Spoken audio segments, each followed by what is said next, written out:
میں روزہ رکھتے تھے وہ شعبان المعظم میں بعض مرتبہ حضرت علیہ السلام پورے شعبان کے ماہ میں روزہ رکھتے ہیں، اور چونکہ آقا فرماتے ہیں کہ شعبان میں بندوں کا عمل رب کے حضور پیش کیا جاتا ہے، تو میری خواہش ہے، آقا فرماتے ہیں میری خواہش ہے کہ جب میرا عمل میرے رب کی بارگاہ پیش کیا جائے تو میں اس وقت روزے کی حالت میں، اور ہمارا جو نام اعمال ہے وہ اسی مہینے میں تبدیل بھی ہوتا ہے۔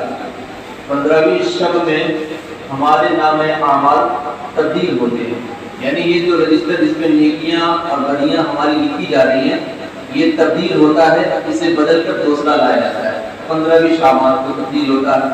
تو اس لیے ہمیں چاہیے کہ 14ویں شعبان کو روزہ رکھیں اور 15ویں شعبان کو بھی روزہ رکھیں، یعنی کہ یہ جو رجسٹر چل رہا ہے اس کے بند ہوتے ہوتے بھی روزہ رہے، اور جو نیا رجسٹر آئے اس کے آغاز میں بھی روزہ رہے، کیا بات ہوگا۔ تو ماہ شعبان المعظم کی فضیلتیں برکتیں ہیں، اور اللہ رب العزت اپنے فضل کے خیر ہمیں روزہ رکھنے کی توفیق عطا فرمائے۔ عزیزان گرامی، اور یہاں پہ ایک اور بات وضاحت کروں کہ شعبان المعظم کے مہینے میں بالخصوص شب برات پر زیادہ لوگ نفل نماز کا اہتمام کرتے ہیں۔ نفل کی فضیلتیں اپنی جگہ، لیکن پھر بھی نفل نماز تو نفل ہے۔ اگر آپ نفل نماز پڑھتے ہیں تو یہ آپ ہمارے نام اعمال میں پلس نہیں کیا ہے، لیکن اگر نفل نماز ہم نہیں پڑھتے تو اس کے حوالے سے سوال نہیں ہوگا، لیکن جو ہم نے فرض نمازیں چھوڑی ہوئی ہیں، جو ہماری فرض نمازیں قضا ہوئی ہیں، ان کے حوالے سے آخرت میں سوال ہوگا، اور آخرت میں تو آپ نے سنا ہی ہے سب سے پہلے جس کے حوالے سے سوال ہوگا وہ نماز ہی ہے۔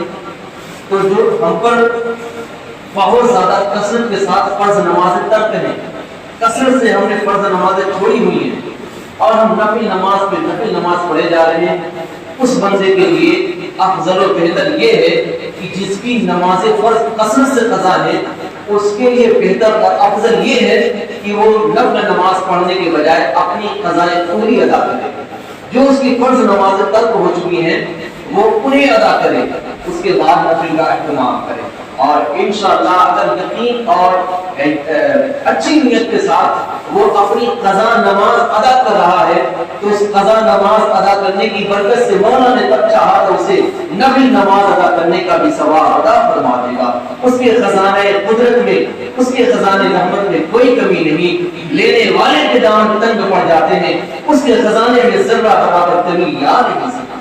تو عزیزان گرامی، تو آپ اور ہمارے اگر ذمے فرض نماز کثرت سے قضا ہو تو ہمیں چاہیے کہ پہلے ہم اپنی فرض نماز جو قضا ہو چکی ہے ان کو ادا کریں، اور اس کے بعد آگے یہ بھی بادشاہ برات، اس رات میں ہمارا معاملہ کیا ہوتا ہے؟ جو تو ہر رات آتی ہے سونے کے لیے آتی ہے، ہر رات ہم چاہیں اپنا آرام سے سو جائیں، لیکن ایسی عظیم اور بابرکت رات کو بھی اکثر سو کر گزار دیتے ہیں، اور جو بیدار رہتے ہیں، جو شب بیداری کرتے ہیں، اکثر ہمارے ڈیپارٹ کے لوگ جو جوان مسلم بھائی، وہ گاڑیوں پہ سوار ہو کر ادھر کا چکر ادھر کا چکر، ادھر کا دورہ ادھر کا دورہ، میں یہ رات اس طرح گزارنے کے لیے نہیں آئی تھی۔ اس رات اور جانیے شعبان اسی شب میں جو ہے 15ویں شب میں ملک الموت کے ہاتھ میں 2 رجسٹر دیا جاتا ہے جو اس پورے سال میں مرنے والے ہوتے ہیں۔ وہاں ہم یہ خیال کریں اس رات میں کہ آج کی شب جو ملک الموت کو وہ فائد دی گئی ہے جس میں اس سال مرنے والے ہیں، کہیں ایسا تو نہیں انہی لسٹ میں میرا بھی نام۔ جب یہ ذہن اور یہ خیال، یہ تصور، یہ فکر ہمارے ذہن میں آئے گی تو انشاءاللہ دنیا سے جنتی ضرور پیدا ہوگا، اور یہ خیال ہمارے اندر موت کا نہ آوے تو پھر ظاہر سی بات گناہوں میں ہی ملوث ہوگی۔ تو ایسی عظیم رات، ایسی بابرکت رات کا آپ فائدہ اٹھائیں، فائدہ اٹھائیں۔ بعض مرتبہ یہ ہوتا ہے کہ کہیں کوئی فری میں غلہ نہ تقسیم کرے فری میں، اور یہ کہہ دیا جائے کہ جو جتنا اٹھا لے اٹھا لے، تو ہماری فطرت ایسی ہوگی، پھر ہمارا معاملہ ایسا ہوگا کہ گھر کے جتنے بچے کچے ننھے منھے جتنے بھی ہوں گے سب کو لے کر جائیں گے، جتنا بھی تمہارے ہاتھ میں آ جائے اٹھا کر لانا، آج غلہ فری میں تقسیم ہو رہا ہے، جتنا ہو سکے اٹھا لے۔ تو چھوٹے چھوٹے بچوں کو بھی ہم لے کر جائیں گے، اس لیے کہ جتنا بھی ہو ان کے ہاتھ میں بھی تو آ جائے گا۔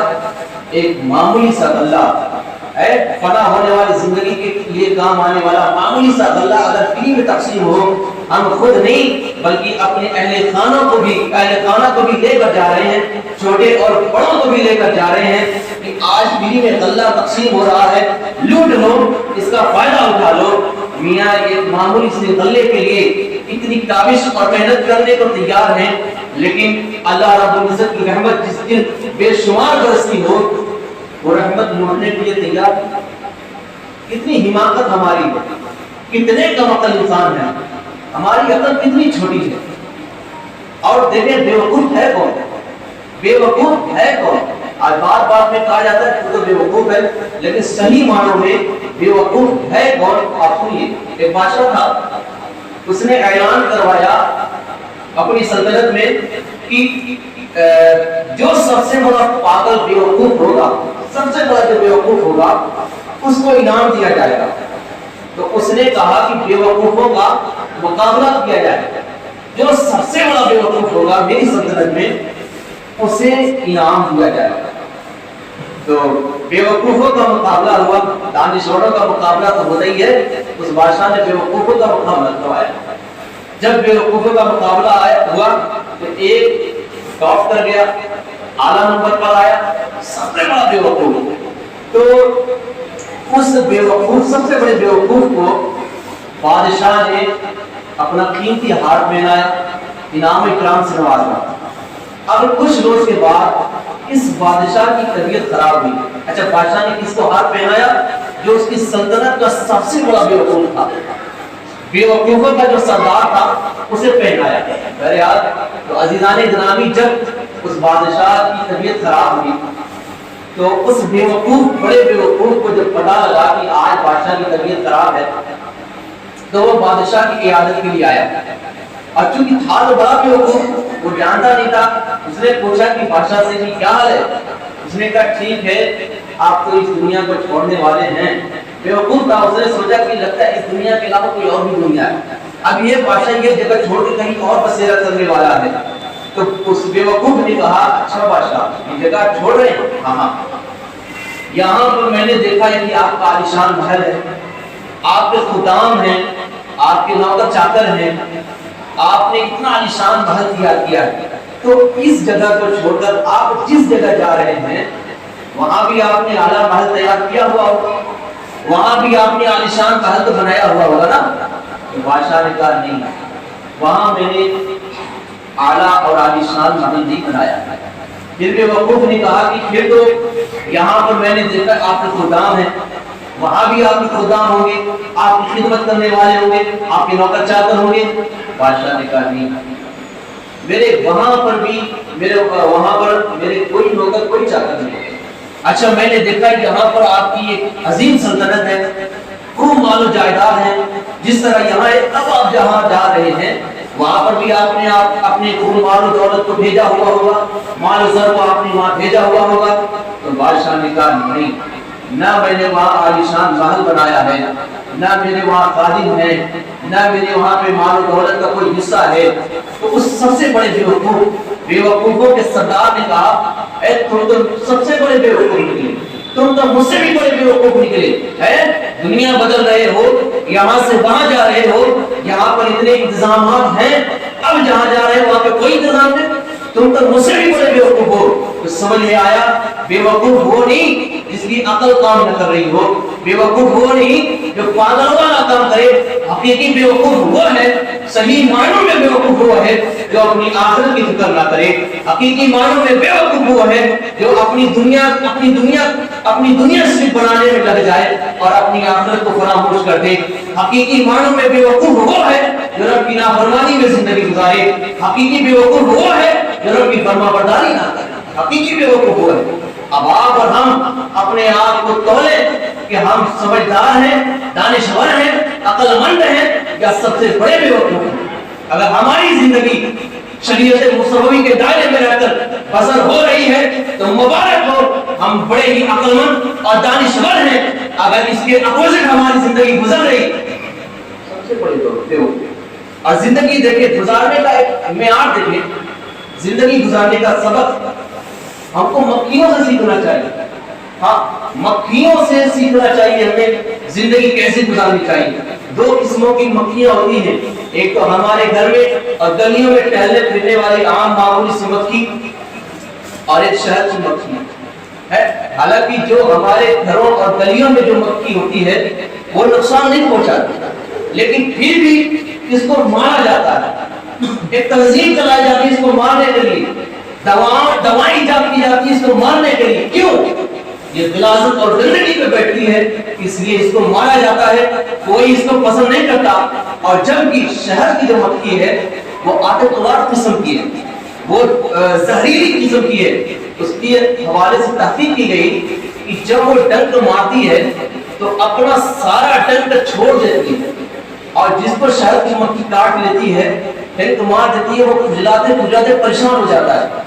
اس قدر درد والی، تکلیف دینے والی مکھی کو چھوڑا جا رہا ہے، بلکہ پالا جا رہا ہے، اور جو نقصان نہیں پہنچا رہی اس کو مارا جا رہا ہے۔ آج ہمارا بھی تو یہ کہنا ہے کہ یار مسلمان کو مارا جا رہا، بلایا جا رہا، مارا جا رہا، پیٹا جا رہا۔ عزیزان گرامی، تو اس مکھیوں سے ہمیں اپنی زندگی گزارنے کا معیار اور سبق لینا چاہیے۔ کیا سبق لینا چاہیے؟ یہ جو عام سی مکھی ہے یہ کسی کو نقصان نہیں پہنچاتی، کسی کو تکلیف نہیں پہنچاتی۔ اس کا گناہ یہ ہے کہ یہ گندگی پہ بیٹھتی ہے، تو گندگی پہ بیٹھنے کی وجہ سے اسے مارا جا رہا ہے، اسے مارا جا رہا ہے۔